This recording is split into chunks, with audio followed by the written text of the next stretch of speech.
Alright, so let's begin the show, and today we'll be focusing on our viewer queries. And to answer or do your life financial planning, I have with me Nisreen Mamaji, CFP, MoneyWorks Financial Services. Nisreen, hi, good evening and welcome to the show. And for all the viewers watching us live, once again, let me flash our WhatsApp number and email ID where you can send across your queries to us directly. All you have to do is just give us details of your financial portfolio so far, whatever you've planned, and the areas where you need our experts' advice. 8657974571 is our WhatsApp number, and the money show at etnow.tv, our email ID where you can reach us and get your financial portfolio queries answered by our experts. All right, so let's move on, and Nisreen, let's take Rashmika's question first. And Rashmika says that she wants to start investing in mutual funds, and she's saved up some amount, which is almost about 3 lakhs, and she wants to understand whether she can invest via lump sum or SIP. And she's a moderate risk taker. The risk appetite is not very high, and she's planning for a long-term investment, and for that she needs you to suggest some kind of funds. Very interesting question, and I think Nisreen, one particular question which might be there in other investors or viewers' mind is also at this juncture where the market is, should one be investing lump sum or SIP? Because see, when you're doing an SIP, if you're doing it every month, you are participating in every market movement or every market pricing. But when you're doing lump sum, you really have to be slightly, you cannot time the market definitely, but then you've got to be cautious of the kind of trend that's seen in the market. So even though Rashmika is going to be invested for a long-term period, how, according to you, should she stagger her lump sum investment? If it's 3 lakh amount, should she be putting almost the entire 3 lakh amount, or she should be dividing into 1 lakh or 50,000 tranche? What is your recommendation here? Yeah, so thank you for having me on the show again, Kavita. It's my pleasure to answer Rashmika's query. It's a very important question, actually. So at this point and at these valuations, or we don't really recommend any investment going into lump sum mode.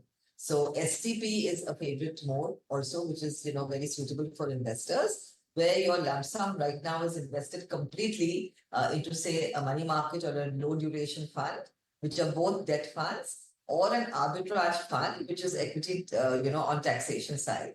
And from there, you do like a 12 to 16 week STP, which is a systematic transfer plan into your target fund.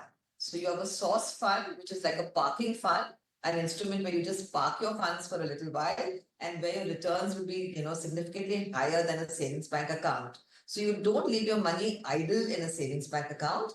At the same time, you don't invest lump sum into your target fund. So for 3 lakh investment, as you have rightly asked, I think, we keep a risk tolerance not too aggressive. So I think ICICI Pro Nifty Index Fund, 1 lakh rupees, Nippon India Flexi Cap Fund, about 1 lakh rupees, and HDFC Balanced Advantage Fund, 1 lakh rupees would be an ideal combination for you. Now you can hold this, for about 5 years or 10 years as you have planned your portfolio. If you hold it for 10 years, for example, and you get an expected compounded annualized growth rate of about 10%, so you will be having about 10 lakh rupees at the end of 10 years, provided that the return on this portfolio is about 13%. So I think that, we've tried to strategize and give you a portfolio which is not too aggressive. So HDFC Balance Advantage Fund is about, say, 50, 60, 55% into equities and the rest into arbitrage or bonds. ICICI Pro Nifty 50 is an index fund, so it will be a passive fund. And the Nippon India Flexi Cap Fund will be, as per the, mandate of the fund and of the fund manager, between large and mid caps, depending on the time horizon. And the longer it is, you're invested, you possibly will go more into mid caps. So I think this is a good strategy for you to adopt, and all the very best in your investing journey. So one question, since we do not have Rashmika on the phone line, Nisreen, Yes. ICICI Pro multi-asset, would you know the allocation and exposure in terms of equity, debt and commodities that this fund has? It is also one of the oldest multi-asset fund. I think it just completed 22 years recently. I mean, one of the first multi-asset funds in the entire industry that came up. So what's the allocation and exposure in terms of asset class? So I don't have the figures right on top of my mind, but I'm assuming it's about 50 to 60% in equities, Gold component would be about 10 to 12%, and the rest would be into arbitrage or into debt. So that's possibly how the multi-asset fund of IPRU will be allocated towards these different asset classes. And that's also a very, very good product to invest for Rashmika as well. So between the HDFC Balance Advantage Fund or the ICICI Pru Multi-Asset Fund, they will be both in the dynamic asset allocation category. So either of those, will work for Rashmika as well. So any investor who does not want 100% allocation towards, equities can safely select a multi-asset allocation fund, keeping in mind that the commodities and the gold will be, about 10 to 15% and not beyond. Right. Nisreen, one more thing. HDFC FlexiCap is largely a large cap fund. I mean, the exposure is high in large caps. Yes. So HDFC Flexi is, I think, about say 45% in large caps right at this point.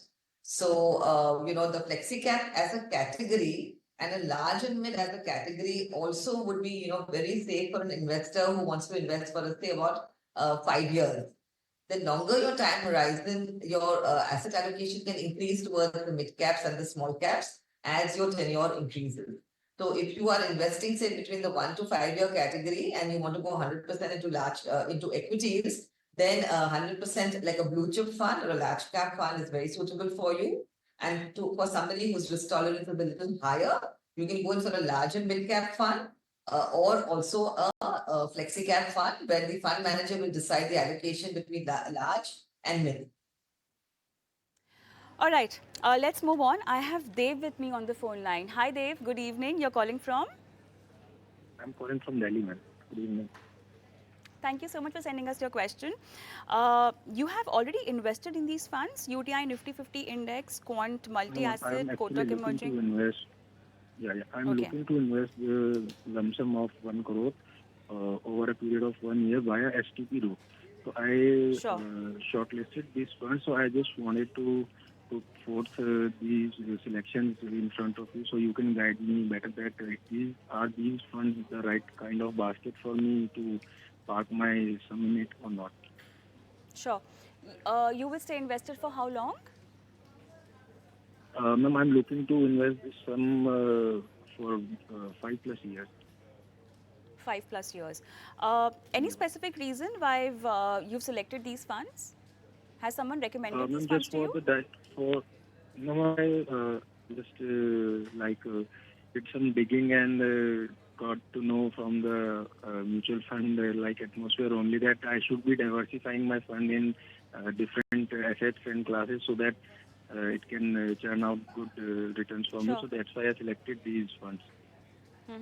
Your first ever equity investment, Dev?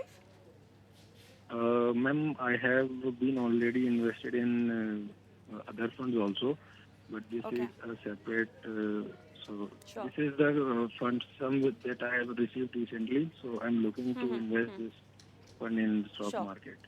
Any particular corpus that you are looking at? Any particular corpus that you want to accumulate after 5 years or maybe 7 years? Ma'am, I'm only just looking to invest my sum so it can grow up to a certain amount. So let's take it as wealth creation. Okay. Just for Nisreen. Okay.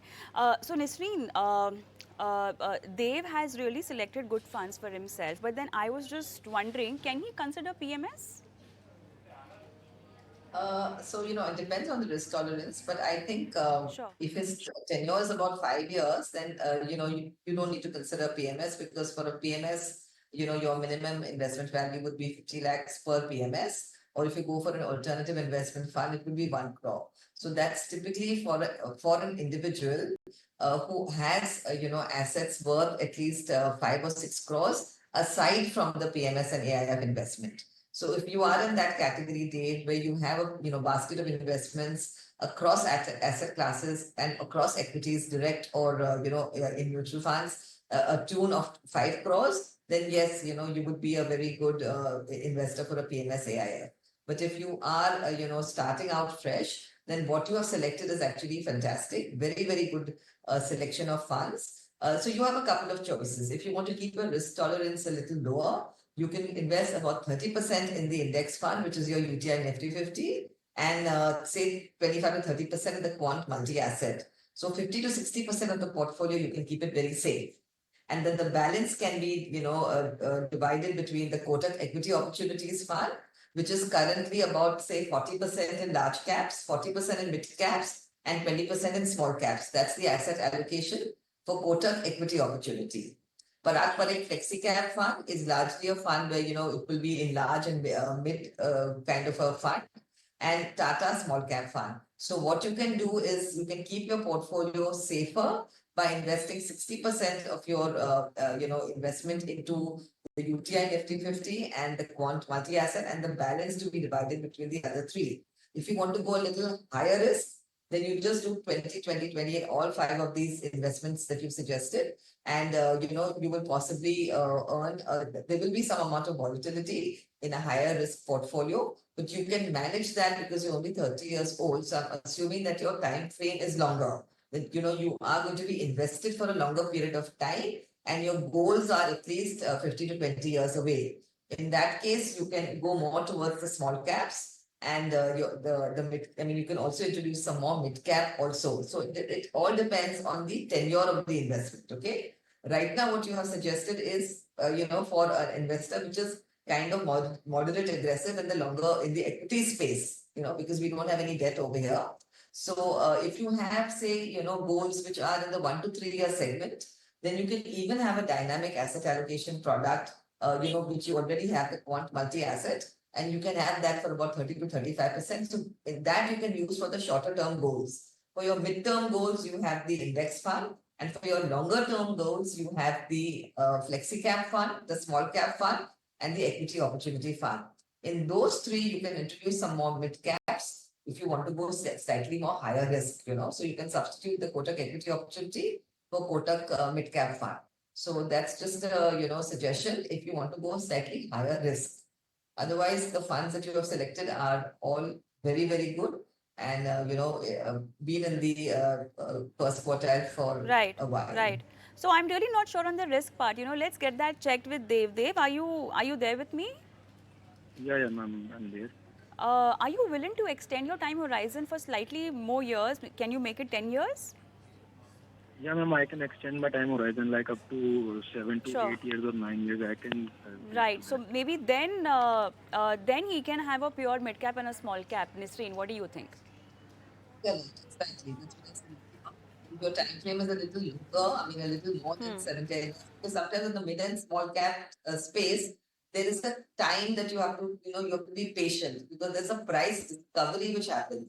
And one cannot really forecast in advance when that price discovery will happen. So the idea is to be patient, to wait and watch, and to let some of these, good stocks fructify into large cap. So that when they, for mid and small, when they become large cap, that's when the price discovery happens, and that's when an investor really sees value. So if you have the time frame, which is, typically more than 7 years, you're willing to wait that much time, then you can, include some mid and small. Otherwise, if you're investing between 5 to 6 years, this portfolio is, will pretty much help you and will go according to your tenure. Dev, is there anything else you want to ask Nisreen? Yeah, ma'am, there's a small query I wanted to ask. Sure. So, the UTI Nifty 50 that I have selected, I was thinking that can I switch the fund from UTI Nifty 50 to UTI Nifty Next 50 fund? Because if I put in the case of portfolio overlap in it, so like I have selected Parag Parikh fund in my selection, so they have major part of investment in large caps. So I think maybe a portfolio overlap can come there if I select UTI Nifty 50. So can you guide me that? Can I switch to UTI next? Absolutely. UTI But super impressed by your observation, Dev, over there. Nisreen, what will be your advice? Absolutely, Dev. That was very sharp of you. Yes, you're absolutely right. There will be, a stock duplication typically across the portfolio. Because anyway, we will have a larger allocation towards banking and NBFC in any portfolio as of today. But because you have mentioned specifically about PPFAS, the FlexiCap fund and the UTI Nifty 50, yes, there will be some stock duplication. And you can also check that, before you invest across the entire portfolio. So you can also go for the next 50, but as I mentioned earlier, make sure that the time frame is suitable. Also, Right. now we have something called smart beta funds or Right. factor-based funds, which from Right. the passive space are actively managed. Okay, UTI is Sure. quite a So front I'm runner in sure some of Dave these can funds. actually look into it as well. But then, as far as the recommendations given by you, he might just want to rethink and strategize the investment accordingly. I'm slightly pressed on time. All the best, Dave. Let's take a quick break, and post that I have with me Mr. Krishna A. Rao, who's already connected on the phone line from Mumbai. But then we'll be taking up his question after this break.